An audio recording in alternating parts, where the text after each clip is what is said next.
Good morning everyone, তোমরা সবাই কেমন আছো? সো তোমাদের সঙ্গে আজকে আমি শেয়ার করব আমি কোথায় গিয়েছিলাম। সো আমি গিয়েছিলাম মেঘালয়ে একটি ওয়াটারফল দেখতে। সো ওয়াটারফলটার নাম হচ্ছে elephant falls Shillong. So husband অনেক দিন ধরেই বলছিল চলো এখানে নিয়ে যাব ঘুরতে, খুবই সুন্দর ওয়াটারফল, তোমার খুবই ভালো লাগবে। সো মাঝখানে একদিন বেরিয়ে গিয়েছিলাম সানডেতে। সো পার পারসন 100 রুপিস করে ছিল, আর 100টা মানে 100টা সিঁড়ি ছিল। সো উপর থেকেও দেখা যাচ্ছিলো খুবই সুন্দর ভিউ, বাট নিচে গেলে আরও সুন্দর মানে ভালো মতন দেখা যাবে।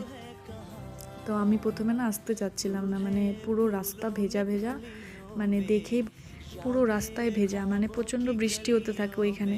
সো এই জন্য আমি ভয় পাচ্ছিলাম যে কিভাবে যাব এতটা দূর। সো হাজব্যান্ড বললো কিছু হবে না, চলো যাই। সো ওর কথা মতো আসলাম, আস্তে আস্তে হেঁটে হেঁটে আসলাম। ও তো আগেই পৌঁছে গিয়েছিল, আমার জন্য দাঁড়িয়েছিল, মানে আমি প্রচণ্ড ভয় পাচ্ছিলাম বলে। সো তারপরে আস্তে আস্তে নিচে নামলাম।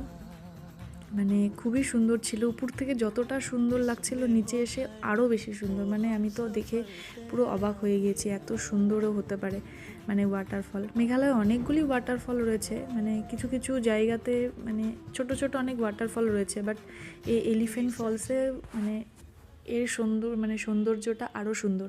সো আমি তো পুরো মানে ভালো লেগেছিল আমার। তো হাজব্যান্ডকে বললাম থ্যাংক ইউ নিয়ে আসার জন্য, আমিও ভাবিনি যে এতটা সুন্দর হবে। আমি তো আসতেই চাচ্ছিলাম না, ওর জন্য এসেছিলাম নিচে। সো পুরো এনজয় করেছিলাম। সো এই দেখো ভিউটা। বাই বাই, নেক্সট ভিডিওতে আবার দেখা হচ্ছে।